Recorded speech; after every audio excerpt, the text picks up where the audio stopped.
आज मैं एक ऐसी मांगा के बारे में बात करने वाला हूँ जो हमें ले जाती है on a journey with memories and reunions. तो हम सब ने एक ऐसा मोमेंट अपनी लाइफ में एक बार तो जरूर एक्सपीरियंस करा होता है जो हमेशा के लिए हमारी याद बनकर रह जाता है। उसको आप अपनी पूरी जिंदगी कभी भुला नहीं पाते।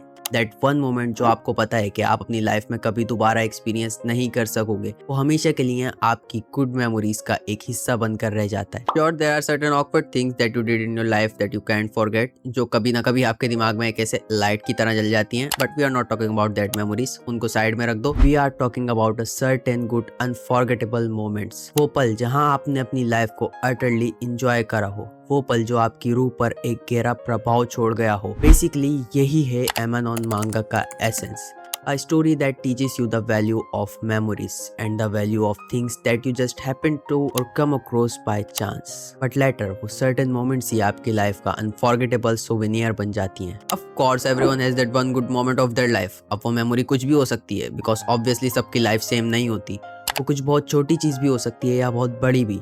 It could be the day when you get your first salary, or the day when you meet some random person on a festival or anywhere for just a couple of hours and you spend time talking with them. But then उसके बाद आप उस person से कभी दोबारा मिल ही नहीं पाते। And to be honest, मैं अभी अपनी लाइफ के उस स्टेज पर नहीं पहुंचा हूँ जहाँ मैं ये कह सकूँ, oh हाँ, I have met that strange person 10 years ago and she was so theological and I've never met her again. But I have experienced a fair share that I can understand these little valuable deeds, and that is what the story of Amanon is about। 20 साल का एक लड़का जो एक ship में travel कर रहा होता है और उस रात ही वो एक एमानॉन नाम की लड़की से टकराता है और उस लड़की के पास 3 बिलियन से भी ज्यादा साल पुरानी मेमोरीज होती हैं। जब इंसान इवन इस फॉर्म में इवॉल्व भी नहीं हुआ होता तब की मेमोरीज भी होती हैं उस एमानॉन के पास। एमानॉन और वो यंग लड़का दोनों पूरी रात उस शिप में बैठकर डिनर करते हैं, ड्रिंक करते हैं और बस बहुत सारी अलग अलग बातें करते हैं। वो लड़का साइंस फिक्शन का बहुत बड़ा फैन होता है एंड एमानॉन उसको अपनी स्टोरी भी सुनाती है अपनी 3 बिलियन ईयर ओल्ड मेमोरीज की। वो लड़का उस रात अपनी लाइफ का एक एक्सेप्शनल डे एक्सपीरियंस करता है, लेकिन सुबह जब वो उठता है तो एमानॉन उस शिप से जा चुकी होती है to travel elsewhere because that's what she. Emanon जाने से पहले उस लड़की के पास एक लेटर रख कर जाती है जिसमें लिखा होता है good morning and goodbye Emanon. और उस रात के बाद उस लड़की की लाइफ पूरी तरह से चेंज हो जाती है। वो एमानॉन से फिर कभी नहीं मिल पाता अंटिल दी एंड, लेकिन वो लड़का उस रात कुछ ऐसा एक्सपीरियंस करता है जिसको वो अपनी पूरी जिंदगी कभी भुला नहीं पाता। एंड दैट्स इट, यही है मेमोरीज ऑफ एमानॉन की स्टोरी। इसके जस्ट 9 चैप्टर्स हैं, लेकिन इसके बाद एक सीक्वल सीरीज भी आती है जिसके बारे में वीडियो में आगे बात करेंगे। बट उससे पहले जैसा मैंने वीडियो में स्टार्ट में आपको बताया था कि it's just about the experience. As I told you earlier कि मैं अभी तक तो अपनी लाइफ में ऐसा कुछ एक्सपीरियंस नहीं करा हूँ, but that is what this मांगा डज। ये आपको वो पल महसूस कराती है। इसको रीड करते समय आपको फील होता है कि वो मेन कैरेक्टर आप हो एंड आप एमानॉन से खुद बात कर रहे हो।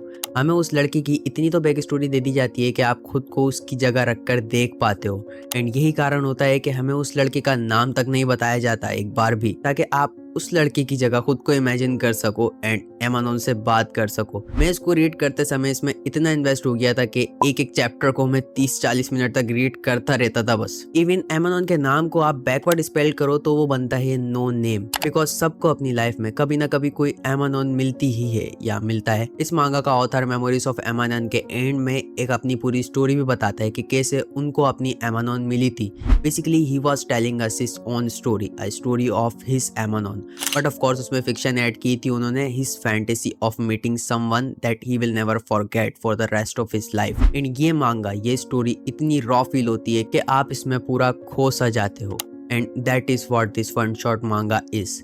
Although it's not my own memories, it's a fantasy, but इस मांगा को रीड करना, इस एमानॉन से मिलना मेरे लिए once in a lifetime experience था जिसको मैं शायद ही कभी भुला सकूंगा। That's how much important this story means to me।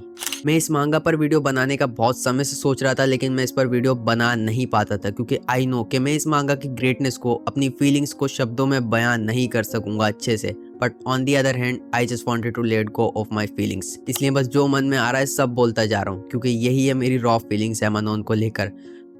सो अगर आपको रीड करना है तो सबसे पहले तो मेमोरीज ऑफ एमानोन आपने रीड करनी है, जो ओरिजिनल वन शॉट सीरीज है जिसके बस 9 चैप्टर्स हैं एंड एक सिंगल वॉल्यूम है, if by chance you want to read it physically, and that is just enough. But अगर आप भी मेरी तरह एक फिक्शन की हो, सो प्रोबेबली आप स्टोरी और एमानोन से एडिक्टिव होने ही वाले हो। और इसके बाद एक सीक्वल सीरीज है वॉन्डरिंग एमानोन के नाम से, जिसमें हमें डिफरेंट टाइम में एमानोन की लाइफ दिखाई जाती है, उसकी लव लाइफ, उसकी फैमिली लाइफ एंड उसके फ्रेंड्स। एमानोन की इस इमोर्टल मेमोरीज का आखिर पर्पस क्या है? वॉन्डरिंग एमानोन के टोटल अभी 37 चैप्टर्स हैं एंड 2016 से ये मांगा हाइटस पर है, बट उन 37 चैप्टर्स में भी ये स्टोरी काइंड ऑफ कंक्लूड हो ही जाती है, जिसको आप एंड समझ सकते हो। बट स्टिल वॉन्डरिंग एमानोन के स्टार्ट में कुछ ऐसे प्लॉट को छेड़ा गया था जो स्टिल अनएक्सप्लेन्ड ही रह गया है, बट ऑथर ने कहा था कि वो कभी ना कभी इस मांगा को वापस से लिखना स्टार्ट करेंगे, लेकिन अब वो कभी कब आएगी आई डोंट नो।